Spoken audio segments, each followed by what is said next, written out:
ku berkhidmat serta berbakti terhadap Allah Malikul Bari, untuk mensucikan hati nurani. Atas bimbingan guru sejati, sebagai pewaris Muhammad Nabi. Kita malam hari ini dihubungkan di tempat yang insyaallah dalam diri Allah juga, untuk kita semua dihubungkan dalam satu kegiatan haul guru rohani khusus kita yang kita peringati malam hari ini di tahun ke-21 beliau berlindung terlebih dahulu meninggalkan kita. Tadi sudah disampaikan dengan banyak hal. Kita awali dari subuh, sesudah sholat subuh tadi kita khatam Quran, dan malam hari ini kita sempurnakan juga untuk saudara-saudaraku yang mungkin baru di dalam bertarekat ini, dibacakan tentang silsilah sanad berguru, guru mursyid kita, guru-guru mursyid kita sampai kepada Rasulullah SAW. Sehingga itulah disebut tarekat itu muktabar atau tidak, adanya sanad di dalam guru-guru tarekat tersebut. Sehingga ini yang menjadikan kita semua lebih paham di dalam ilmu tarekat. Seorang guru mursyid itu satu, tidak mengenal hidup maupun mati, atau wali Allah itu tidak mengenal hidup ataupun sudah. Tarbiyahnya tetap bisa dijalankan kepada murid-murid, asalkan di situ tetap berlangsung proses tarbiyah oleh murid-murid yang ditunjuk. Maka di dalam tarekat ini lazim disebut dengan pimpinan sairiyah. Di tarekat lain disebutnya dengan nadir. Di tarekat lain disebut juga namanya badal mursyid. Jadi kalau di tarekat ayah guru kita ini disebut pimpinan sairiyah. Pimpinan sairiyah, pimpinan peramalan yang saat ini adalah hamba kita Bangga Adnan.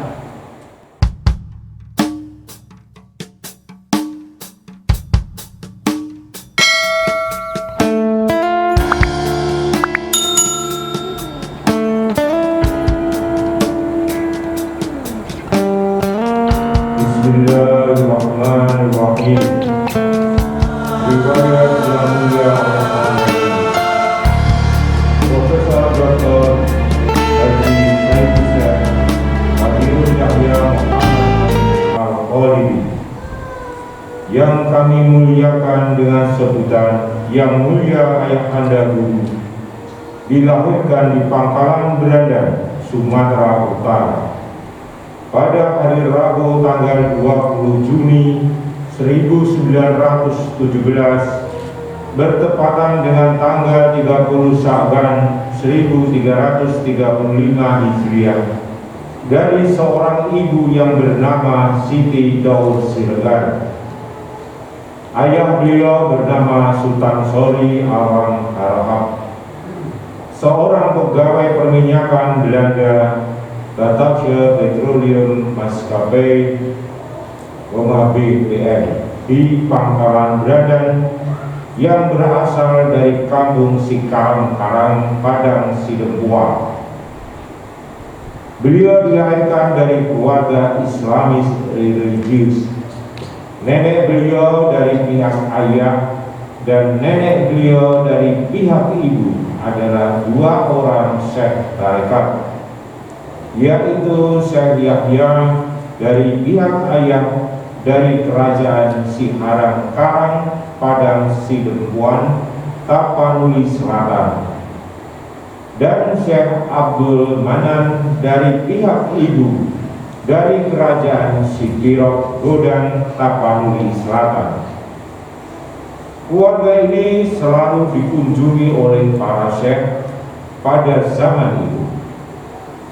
Pada usia muda beliau tinggal cukup lama di Pulau Jawa, yaitu Yogyakarta dan Magelang, tempat beliau menuntut ilmu pada sekolah Belanda Müller dan AMS pada tahun 1942.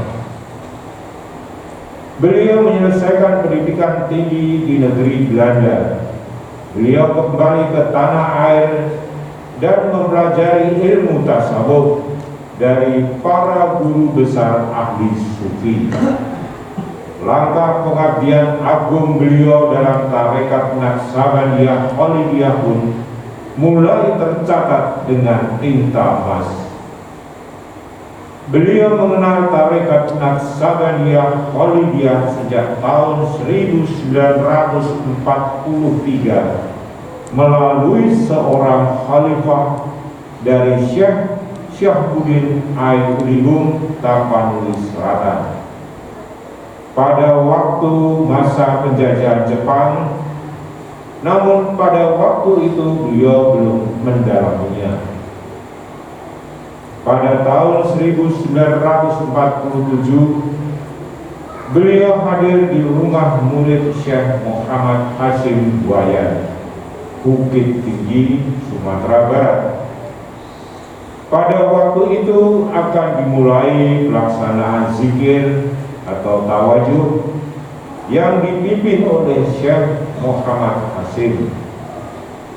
Menurut ketentuan, seseorang tidak boleh mengikuti peramalan zikir atau tawajuh sebelum ikut tarekat. Tetapi untuk beliau, Syekh Muhammad Hashim membolehkan ikut tawajuh atau zikir dengan terlebih dahulu diajarkan secara singkat teknis pelaksanaan oleh khalifahnya. Ini merupakan hal yang langka bagi murid tarekat Naqsabandiyah, yakni belum memasuki tarekat tetapi sudah dapat mengikuti tawajuh. Peristiwa langka lainnya yang dialami beliau adalah pada tahun 1949 saat agresi Belanda, di mana beliau mengungsi ke pedalaman Tanjung Alam Batu Sanggar, Sumatera Barat. Di sini beliau mendapati surau, lalu sholat dan berzikir sampai berhari-hari. Pada suatu ketika datanglah ke surau sekelompok orang untuk melakukan suluk atau iktikaf yang dipimpin oleh seorang khalifah dari seorang syekh yang termasyhur di daerah tersebut, yaitu Syekh Abdul Majid Tanjung Alam. Khalifah dari Syekh Abdul Majid tersebut meminta beliau agar beliaulah yang memimpin suluk tersebut.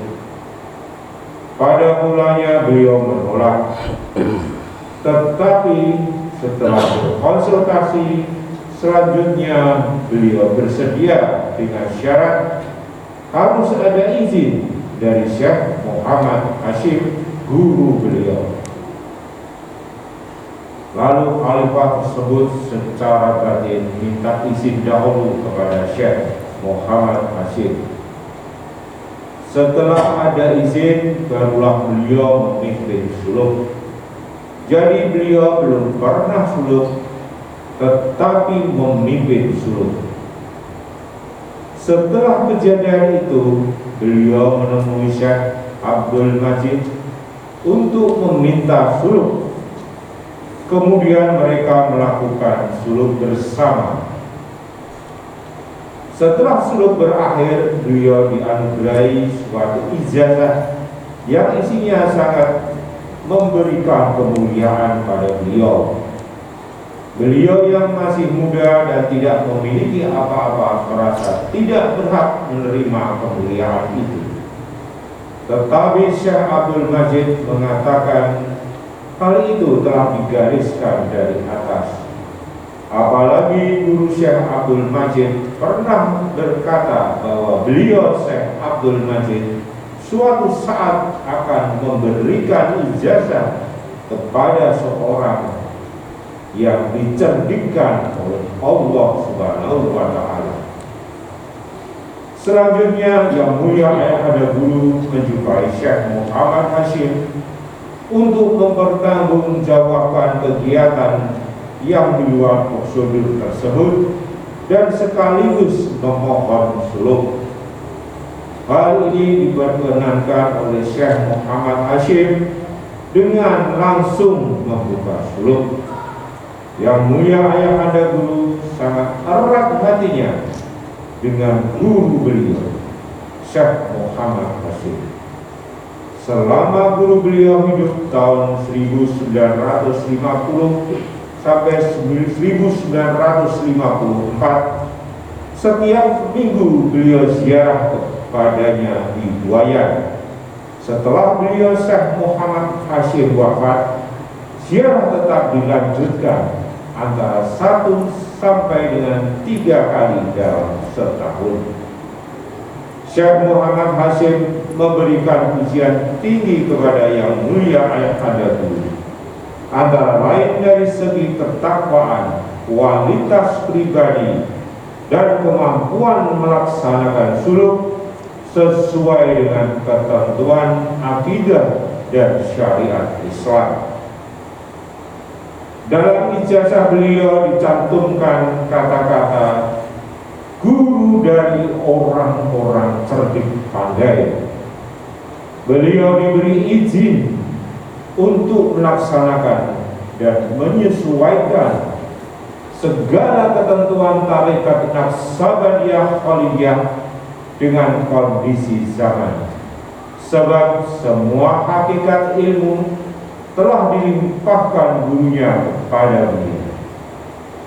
Beliau adalah orang yang benar-benar mampu melaksanakan suluk sesuai dengan pesan Syekh Muhammad Hashim yang disampaikan kepada menantunya serta penjaga suluknya, yaitu Khalifah Anwar Ramkayo Sati.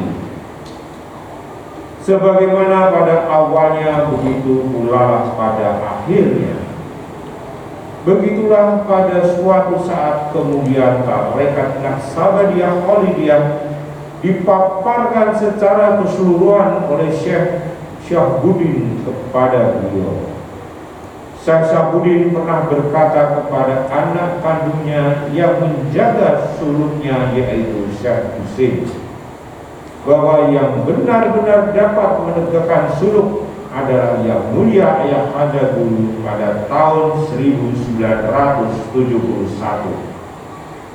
Beliau bertemu pula dengan Syekh Muhammad Said Bonjol, Khalifah dari Syekh Ibrahim Kumpulan. Setelah tawajuh, Syekh Muhammad Said Bonjol memutuskan untuk memberi kepada beliau sebuah mahkota yang dititipkan gurunya kepadanya dengan pesan agar diberikan suatu saat kepada seseorang yang pantas menerimanya. Puluhan tahun berulang hal tersebut terlaksana. Demikianlah maka beliau Yang Mulia Ayahanda Guru dalam menegakkan tarekat Naqsabandiyah Khalidiyah mempunyai 4 buah ijazah dari guru-guru besar ilmu tasawuf dan sufi, yaitu Syekh Muhammad Hashim, Syekh Abdul Majid, Syekh Syahbuddin, dan Syekh Muhammad Said Bonjol. Para syekh tersebut semuanya adalah merupakan turunan dari Jabal Qubis Mekah, pusat tarekat Naqsabandiyah Khalidiyah di dunia sebelum Hijaz Arab dikuasai oleh kaum Wahabi. Tarekat Naksabaniyah Khalidiyah yang dipimpin Yang Mulia Ayahanda Guru berkembang dengan pesat baik di dalam maupun di luar negeri. Banyak surau berdiri di berbagai pelosok untuk digunakan sebagai tempat berzikir dan bersuluk dalam tarekat Naksabaniyah Khalidiyah pimpinan Yang Mulia Ayahanda Guru. Yang Mulia Ayahanda Guru berlindung pada hari Rabu tanggal 9 Mei 2001 bertepatan dengan 15 Safar 1422 Hijriah dalam usia 84 tahun, dan selanjutnya istiqomah di peranginan beliau di kediaman beliau terakhir Surau Purwul Amin, Komplek Arko, Duren Seribu, Bojong Sari, Kota Depok. Wala taqulu lima yaqtadu fi sabilillahi amwat bal ahya'u walakin la tashkurun. Dan janganlah kamu mengatakan terhadap orang-orang yang gugur di jalan Allah bahwa mereka itu mati, bahkan sebenarnya mereka itu hidup, tetapi kamu tidak menyadarinya. Yes, 2 Al-Baqarah 154. Setelah beliau berlindung, murid-murid beliau di Surau Hakul Amin tetap berkhidmat kepada beliau dengan pimpinan syairiyah atau peramalan atau milik Surau Kutubul Amin. Semoga Allah Subhanahu wa Ta'ala merahmati kita semua dalam menuntut jalan tarekat Naksabaniyah Khalidiyah dengan syafaat Rasulullah SAW dan bimbingan arwah